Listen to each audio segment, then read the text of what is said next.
an S&D map during Season 1, which doesn't surprise me at all. Yeah, it's because I think it's because of how that plays. You know, you're it's almost like you're playing a 4v4 deathmatch at times, not focusing quite as much on the bomb. Well, it's going to be Optic Gaming on the attacking side first of all.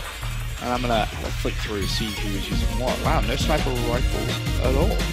This is kind of interesting because we saw Denal do a very, very similar thing on the run. And, you know, Matt kind of called it. He was like, all right, I expect to see sniper rifles, but no one used it in that first round. Well, I would have thought they'd be hitting something very, very aggressively then. That's what it looks like. Yeah, I mean, you have two options. You're either playing for a pick with the sniper or you're going to go very hard at an objective. And that's what it looks like right now as we see them all flooding in by the pool. Krim already got the first pick. They're going to get the second pick as well. They're 3-2 advantage, but Nadeshot did take out Scump as well. Yeah, hopefully that won't cost them in the later parts of this round. Happy, and Accuracy still alive. 2 versus 3 with a minute left. Of course, Nadeshot is going to be carrying this bomb for Optic Gaming. He's trying to make a play here. However, there are a couple of players still alive from Aware, as you can currently see on your screens. And he's going to peek up and actually gets shut down by Formal. The headshot from Formal was huge because if he didn't get that kill, he had them both lined up. He might have been able to get them both, which would have turned that into a 1v1 pretty quickly, and they will seal the deal there. So they said it before, this is the most offensive-sided map in S&D, and right off the break, the offensive team in Optic Gaming will take round number 1. Yep, nice plays. Coming in from Krim, starting things off 2-0 as he gets that final round-ending kill cam there on Happy. No one from Aware picking up a kill that round. Now, how do you expect them to play the defense? Do you think they're going to get aggressive and work a flank or sit back with snipers? That's kind of the two ways this will play. You kind of need to, I think you need to mix it up a little bit. You know, maybe first round you try and hit something really aggressive, and then maybe second round you change things up, and you can see that's exactly what Optic Gaming is actually going to do. That massive B push really coming in from Optic. Yep, and this is one of the plays that you'll see is they are going to get really aggressive on that top side, but the first kill will go to Happy with the headshot on Scump. Nadeshot's going to answer back, so a good trade there. They will eventually drop. Right now, it's going to be 3-2 advantage for Aware. I'm really surprised he actually wrapped that all the way back towards that B bomb site. He was at A by himself, no one from either team with him. He could have actually just gone straight for that plant. Of course, he doesn't know that. We know that thanks to the mini-map and, of course, COD vision. But he's trying to get himself in a position where he can try and work something with his teammates. Well, he's got a free planet B. I mean, you could just look at the minimap right now. The two defensive players, and Krim and Formal, are pretty spread out right now, just separately hunting, going to have to try and work a pick. We'll see. I think that was Krim that might be able to get eyes on Hugh soon. Just looking at the map there, looking almost directly at each other. Does he see? Nah, he doesn't have vision on. We do. Let's see if he tries to make the play up top, which he does. He looks the wrong direction, though. Timing not going to be on his side. His last alive is going to be Formal. 1 versus 3. And Formal does have a sniper rifle at his disposal. Doesn't matter. He's going to fall.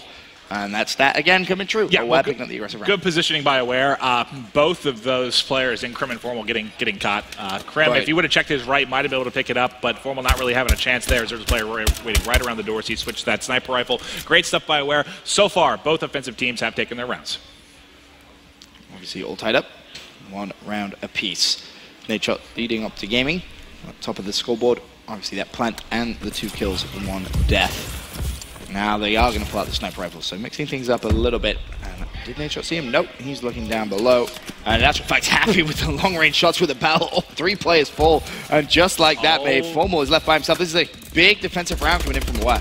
Oh my god, did Nate get shredded out there across map? Oh my, but he gets 2. All of a sudden, this is a 2v2. And I'll get it set up just in case we do get in a scenario. It's How is he still alive? It is a 1v1, and there's a last player not able to clean it up. That would have been a 1v4. Woo. Some of the things that Formal does is just mind-boggling. It really is. But TJ comes in, he's like, no, this is not happening. Yeah, he's able to shut it down, tag him up there with the headshots. Great kill there by Haley. But you saw on his face, he was just like, thank God. Yeah, right. Not trying to get 1v4'd here in round number 3, but that will be a 2-1 advantage now for Aware. And they were the first team to win the defensive side. Yes. And that, for me, was down to, what was it? Was it Happy that just zipped up Nadeshot across map with the bow? Right. It was a big kill, especially when you consider Nadeshot using a sniper rifle in that scenario. You'd expect him to win that, 9 times out of 10. And that just so happened to be that 1 out of 10 times. But Nadeshot draws first blood with the pick on TJ. But Aware bounced back with 2 kills. Happy picks up the 3rd. And again, we're in a 1 versus 3 situation for Optic Gaming. This time it's going to be Nadeshot. He tries to pre-fire the corner and he falls. And Aware starting to pull away now, maybe. Well, this is impressive stuff because we talked about the fact, again, they have, what, 3 players that are 15 to 16 years old, right. Very young. You know, when you're on LAN, especially going up against a team as prestigious as Optic Gaming, you can start to feel the pressure a little bit. It doesn't seem like they are right now, as they are rolling right now in game number 2, 3-1 advantage going into round 5.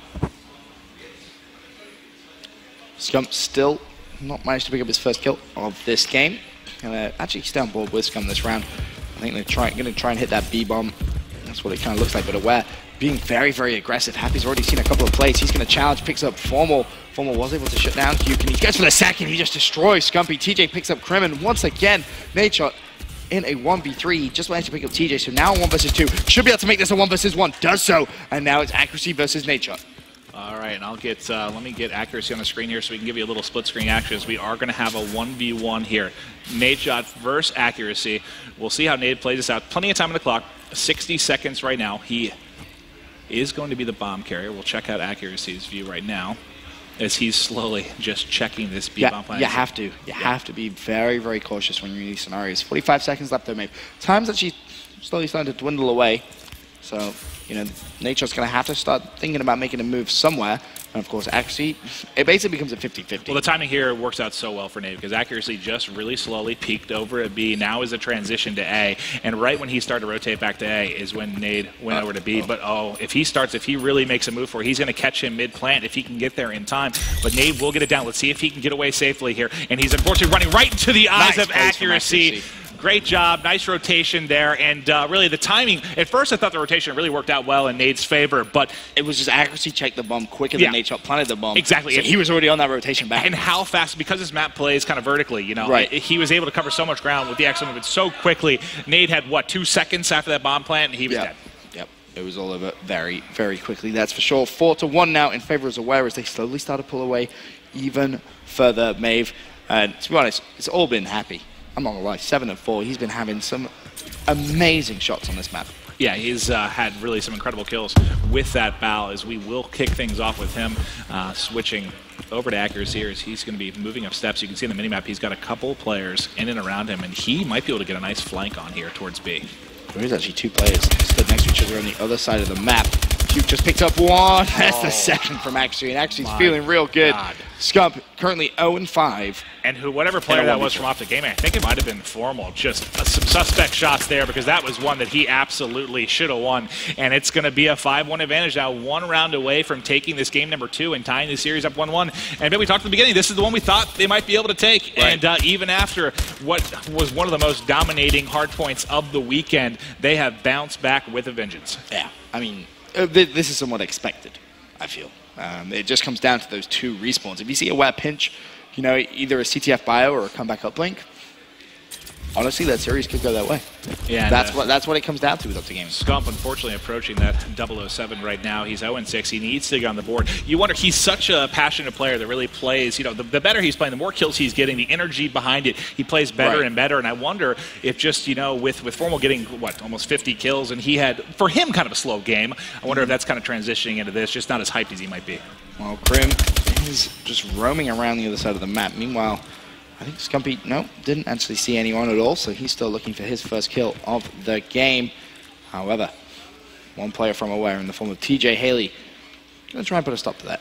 Well, they do have 3-2 advantage, but 3-2 advantage when you don't have bomb down, especially in this where it's so risky to plant, can be difficult, and now it's going to be a 2v2. Accuracy and Haley versus Formal and Scump. Let's see if the guys can go clutch here. Oh, you just got huge. God, that was disgusting there. And it's going to be Formal here, 1-on-1 versus TJ Haley. He just absolutely turned on accuracy. Yep, he did. 1 versus 1. TJ versus Formal. He didn't see him. No, he didn't have vision of it. Sorry. That COD vision can be tricky. Oh, Formal turns around. The timing there, turns around, clutches up. The 1v2 there, incredible stuff from Formal. And that really came down to, I believe it was accuracy that he turned on with the headshot was absolutely filthy. And again, for me, for them to climb back in this one, it's going to be incredibly difficult, but 2, I mean, Scump just has to get going. Yeah, Scump has to get some kills at this point. And, you know, I thought... You can't 3v4 towards the end of Ghost, I thought that what separated him from me and the best player over Ghost was really the S&D versus someone like Krem. But towards the end of Ghost, I thought he got better and better and better. He's been playing great in S&D in this game, too. But you would have games from him like this from time to time. Right. At events, but let's see if he can turn it around. Meanwhile, Happy with the bomb. Crim6 draws first blood on accuracy. And that's going to be big for Optic Gaming, but Crim immediately traded. That was TJ Haley who picks up 2. Scump finally gets his first kill of the game. That makes it a 2 versus 2. Now a 1 versus 1. Nadeshot versus Hugh. All right, this is where you need Nadeshot to go big. You know, he's a very confident player in 1v1 situations. Obviously, a veteran. Been in this scenario more than once, but he is going against quite possibly the best young player in Call of Duty. Did you get eyes on him? Yeah, he 100% saw him. He knows exactly where Hugh's going. Oh, but Hugh sees him again. Hugh's going to win the gunfight. And aware, take the S&D. 6 rounds to 2. Phenomenal place from them. But again, mate, expected. Yeah, they will take that one. I think the respawns, again, is where they're going to struggle. But if this goes to a Game 5, you mentioned you think it favors honestly, heavily for the Game 5. Now that this is tied at 1-1 and we know we're going to see a comeback uplink, that's really scary for Optic Gaming because aware, they can turn up on that map. Well, it's funny because I feel like whenever I've watched it, like events, when Optic Gaming is playing uplink, back to Columbus, they've been so dominant, but statistically, really, they struggle on comeback uplink. It's 42% win ratio from the league, which you wouldn't expect when you think about that. And TJ